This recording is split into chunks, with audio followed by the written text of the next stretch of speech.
मैं हूँ मीनू चौहान और आज हम लोग हिंदी वसंत के अंतर्गत अपना तीसरा अध्याय जिसका नाम है नादान दोस्त का संक्षिप्त में अध्ययन करेंगे अर्थात सारांश को पढ़ेंगे। और इस पाठ के माध्यम से लेखक मुंशी प्रेमचंद जी ने कि ये एक कहानी है और इस कहानी के माध्यम से उन्होंने दो भाई बहनों की बारे में बताया है जो कि एक चिड़िया के बच्चों की अंडों की रक्षा करने की नादानी करी। यानी कि वो चिड़िया के अंडों की रक्षा करना चाहते थे, लेकिन रक्षा करते करते अंत में उनसे नादानियाँ हो जाती हैं क्योंकि वो दोनों छोटे होते हैं। तो चलिए पढ़ते हैं हम हमारा आज का पाठ, नादान दोस्त। केशव के घर पर कार्निस के ऊपर चिड़िया ने अंडे दिए थे। केशव और उसकी बहन श्यामा बड़े ध्यान से चिड़िया को वहां आते जाते देखा करते थे। सवेरे दोनों की आंखें मलते कार्निस के सामने पहुंच जाते, चिड़े और चिड़िया को बैठे पाते।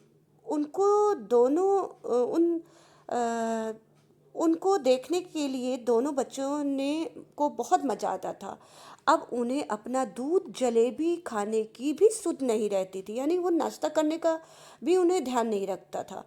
उनके दिमाग में बस एक ही सवाल चलता रहता था, अंडे कितने बड़े होंगे, किस रंग के होंगे, कितने होंगे, क्या खाते होंगे, उनमें से बच्चे किस तरह निकलेंगे, कैसे होंगे, घोंसला कैसा होगा आदि सवाल जवाब करते रहते थे। लेकिन उनके सवालों के जवाब देने वाला घर में कोई नहीं था, क्योंकि माँ अम्मा और बाबूजी को तो अपने कामों से फुर्सत ही नहीं थी।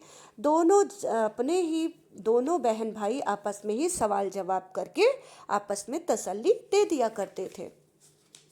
और अ, और एक बार क्या होता है कि उन दोनों को ऐसा लगता है कि चिड़िया बेचारी इतने अंडे हैं उसके पास, तो उन अंडों के लिए वे अनाज कहाँ से लाएगी, दाना कहाँ से लाएगी। तो उसकी हेल्प के लिए, उसकी मदद करने के लिए वो दोनों फैसला लेते हैं कि कार्निस पर थोड़ा दाना रख दिया जाए। श्यामा खुश होकर उसका सहयोग करती है और उनको ऐसा लगता है कि जब हम दाना रख देंगे तो चिड़िया को दूर कहीं उड़ने जाना नहीं पड़ेगा दाना इकट्ठा करने के लिए, और केशव उसकी तकलीफ़ को कम करने के लिए ऐसा करता है।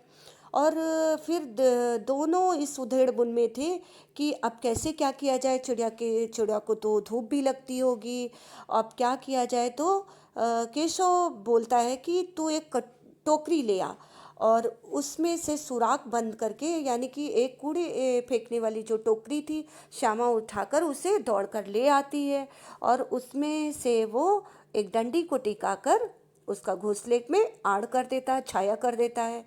और वो सोचते हैं कि इससे दोनों को, चिड़िया को गर्मी नहीं लगेगी, धूप नहीं लगेगी।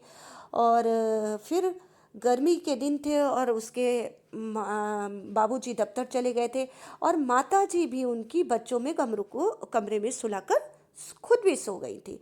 लेकिन बच्चों को नींद कहाँ आ रही थी, वो तो सिर्फ एक नाटक कर रहे थे आंखें बंद करने का।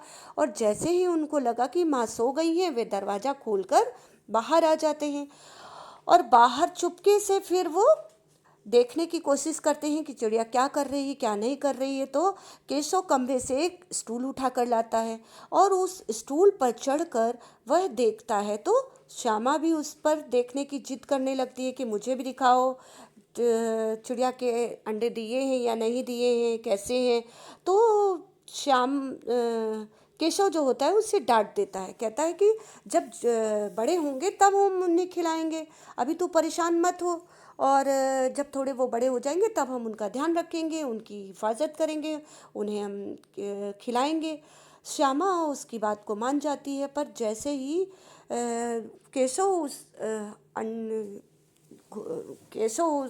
के पास जाता है तो चिड़िया तुरंत कार्निस पर से उड़ जाती है और श्यामा फिर दौड़कर धोती फाड़ करके लाती है। केशव बोलता है कि 3 अंडे हैं, बच्चे अभी नहीं निकले हैं।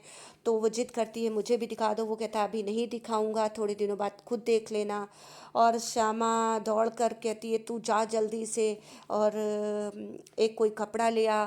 जैसे ही वो कपड़ा लाती है उसके लिए एक तह करके गद्दी बना दी जाती है और बिछा दिया जाता है और उस पर अंडे रख दिए जाते हैं ताकि अंडों को कोई परेशानी ना हो। केशव टोकरी की टहनी टिका कर डलिया रख देता है और एक प्याली में चावल के दाने रख देता है, पानी रख देता है कि जिसमें चिड़िया को खाने पीने की व्यवस्था के लिए दूर भी ना जाना पड़े। अब केशव फिर कहता है, श्यामा फिर कहती है कि भैया मुझे क्यों नहीं दिखा रहे हो, मैं भी देखना चाह रही हूँ। तो वो कहता है कि नहीं, तू परेशान मत कर, जब वो बड़े हो जाएंगे तो हम खुद उन्हें देखेंगे। और इतने में ही दरवाज़ा खुलने की आवाज़ आती है। वो देखता है कि माँ आ गई है, और डर के मारे वो दोनों माँ से कुछ नहीं बोलते हैं कि दोपहर माँ उन्हें डांटती कि दोपहर में बाहर क्यों आ गए हो, फिर भी वो ये नहीं बताते हैं कि वो बाहर क्यों आए हैं, और वो चुपचाप बैठे रहते हैं। अंत में फिर उसे ये लगता है कि केशव एकाएक क्या होता है, शाम उनकी माँ की नींद खुल जाती है, दरवाजे पर आती है, पूछती है कि वो क्या हुआ। तो फिर उनकी निगाह तुरंत अचानक ही टोकरी पर चली जाती है, कार्निस पर जाती है, और वो उसके पास आती हैं और देखने लगती हैं। संयोग से उनकी नज़र गई तो उल्टे पांव दौड़ती हुई कमरे में जाकर बोली, भैया अंडे तो। अब वो श्यामा दौड़ कर जाती है और बोलती, भैया अंडे तो नीचे पड़े हुए हैं, क्योंकि माँ उन दोनों को लेकर अंदर चली जाती है। जब वो बाहर आती है तो वो देखते हैं कि अंडे टूटे हुए हैं। तो केशव को बहुत दिक्कत, मतलब केशव को बहुत हैरानी होती कि ऐसा कैसे हो गया। फिर माँ आती है। माँ ने पूछा कि तुम दोनों धूप में क्या कर रहे हो। तो श्यामा कहती, अम्मा चिड़िया के अंडे टूटे पड़े हैं। माँ ने बताया कि क्या तुम दोनों ने अंडे छुए थे।